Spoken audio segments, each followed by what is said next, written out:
Well, once again, we welcome you back to this edition of 5 Talk Street. I'm Scott Murray. Many of us enjoy going to the movies, that's a given, and most of us enjoy knowing what goes on behind the scenes as well. We have with us here today filmmaker Yaki Smith. He is making his feature film directorial debut with his latest film entitled simply Wolf. Yes. Yaki, good to see you. Thank you for having me. Wolf, where did the name come from? Well, it sort of plays off of the wolf in sheep's clothing parody. Right. And since the film is about a family that discovers their son has been molested, I sort of wanted to use that parody. Okay. That's what I wondered. Okay, well, let's go back. I'll give you a little more time now to just tell us where the whole concept came from. We know some of the histories of what you're about to talk about, but I just wondered where you decided, you know what, this is something I want to be a part of, this is something I want to create, and then you went from there. Tell us how it all came about. There's a documentary called Deliver Us from Evil, and it sort of deals with this subject. And I was in bed watching it one day, and I found the subject very interesting because they interviewed not only the victims, but they also interviewed the guy who molested the children. You're talking about sexual abuse. Sexual abuse, yes, sir. And I just found it so interesting because you saw sort of two sides of the story. But the one thing that I loved about the documentary is what it did is it humanized this guy. Because when we look out at people who've done those things, oh, you know, we just say they're just bad people, they're this or that. But it humanized him, and it showed us sort of how his own abuse as a child caused him to abuse others because he never dealt with it. And I wanted to do a story that sort of dealt with both sides of the story. And so that's where Wolf came from. Was there a reason that he couldn't deal with it, or was it just because he was young and didn't know, he was ignorant to the whole concept of what the world is all about? Or you know, it really, quite honestly, it has to do with the idea of hiding it all, because you know, so almost a denial, denying that it ever even happened. All right. Because it's funny because as they spoke with him, it took him a while to even admit that he had been molested as a child. Okay. Because most people, of course, who have been molested, they don't want to talk about that. And so you hide it, you suppress it, you say, oh, I can deal with it. You know, it's not something that's going to bother me, but eventually it comes back out. Okay. Now, when you talk about Wolf, are you talking about one specific person, or just in total, Wolf represents a number of people? I think it represents a number of people. Okay. I mean, of course. So there wasn't one specific person that you were talking about when you did the movie? Not at all. You know, like I say, as I watched that film, you know, I got the initial idea from that, but I started doing a lot of research and just finding these different stories from all over the world, actually. And I sort of took all of those stories and put them into this sort of one person and made the story that way. Was there any specific person that you would meet that you had a chance to sit down and talk one-on-one with that had either endured this and gone through this as someone that was molested? Or on the flip side, there's certainly, it's well talked about, some of the issues that the Catholic Church has had and some of the priests involved in this type of thing. I just wondered if you happened to talk to some priest that said, you know, I have sinned, I can't believe what I was involved with, but now I would like to do whatever I can to try and help others.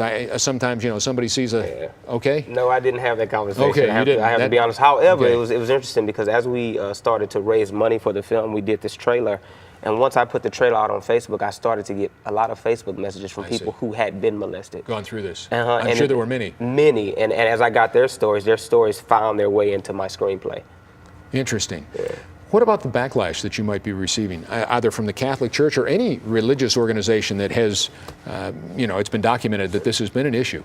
The one thing that I did, first of all, is I took it away from the Catholic Church, sort of a non-denominational church, because we've seen. Yeah, and that's the thing. I don't want to zero in on the Catholic Church, but because it's not just the Catholic Church. It's a societal issue. Exactly, and so I took it away from that because I sort of didn't want to dwell on the Catholic Church, but the church sort of as a whole. Right. And you know. As we were shooting the film, we did get a little backlash. You know, there were people who were supposed to be in the film who, once they read the screenplay, decided that it's not something that they wanted to deal with because they felt like I was sort of attacking. And the thing about the film is it's not an attack on any denomination at all. It's more of a commentary on things that we need to deal with. I grew up in the church, and so I'm not attacking the church, but what I'm saying is that there are things that I think that have been buried, secrets that you know, we keep that we have to deal with in order for us to move forward. And I know there's going to be backlash, but that's good because I think that if there is backlash, that means that it's hitting people. It's striking a chord in them. People are talking about it. Exactly, and hopefully it'll get them to dialogue about it and deal with the situation. Get it out of the closet. Exactly. Was there one thing as you went through this whole process that you did not know going in or were surprised to learn as you progressed? It's interesting because, you know, in the film, the victim, who's initially the victim, he sort of ends up being the more aggressive person in the film. And what I found as I was researching is that, like I said, a lot of people who have been victims of child molestation, they turn around and they molest others, but they also do all kinds of things to themselves, self-mutilating and things like that, and that's something that I had no idea about. And as I began to research it, I was like, wow, this is interesting, and I started to put those things into the screenplay. Interesting. Now let me ask you this.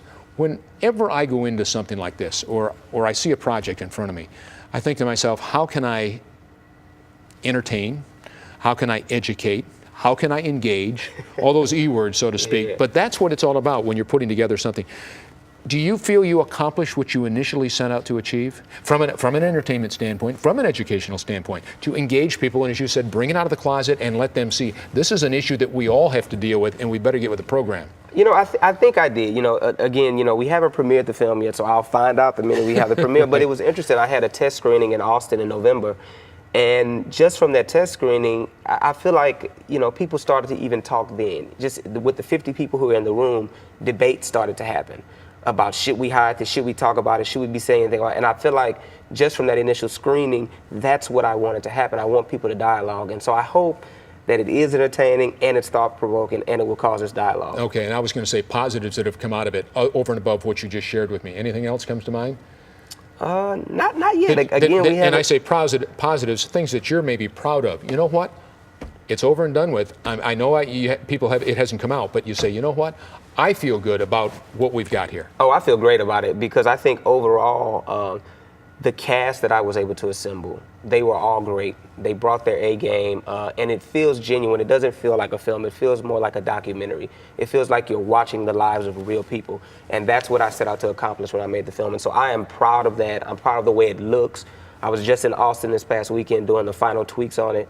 And so I think we have a great product. I just hope that people like it just as much as I do. And of course, fellas like you are always looking at film festivals, getting it out there, letting people know what you've got. You've got the South by Southwest Film Festival coming up. Tell us a little something about that, where you hope this is going to fit in there, and when that is. Yes, so we're world premiering at South by Southwest, which is March 11th, 13th, and 16th down in Austin, which is a great festival. You know, South by Southwest. That's nationally known. That's a really well. Oh yes, it's becoming one of the premier festivals yes, it sure is. in the United States, and so having a world premiere there is amazing. And then now we're just going to keep sending it out and, you know, build the audience for it. What have you learned? This is not your first film. It's not. You had Katrina's Son. What have you learned from some of the other things that you've done in the past that maybe made this even better than it might have been if this was your first effort? Yeah, I mean, one thing, you know, going from short to feature is a leap. You know, I've always made short films, and I've been very successful with those shorts. But I just think going into this, you know, I knew how to work with actors. I understood storytelling. I sort of understood where to put the camera, why to put the camera here. I understood editing it because I edit myself. And so I think all of the short films sort of prepared me to do this feature. Tell the audience out there some of the things that you're involved with. You're over at UTA. You're a professor of sorts. I am. I teach in the art department. Tell us what you do, and your real life, your real job. Okay. Well, yeah, I'm a film. I'm an art professor, but we have a film and video area. Okay. So I do that, and I love teaching. You know, I've been here for the past 3 years, and I just love teaching and helping younger filmmakers to, you know, become better. So. Is there one thing you cherish most about being a teacher? Because I mean, I can't think of anything that would be more exciting than to be a mentor of sorts for the next generation. And that's what I love. You know, it's interesting because I have people who come into my class, they're green, they don't quite know about storytelling, and then 3 months later, they've blossomed. And I love sort of being able to be part of that.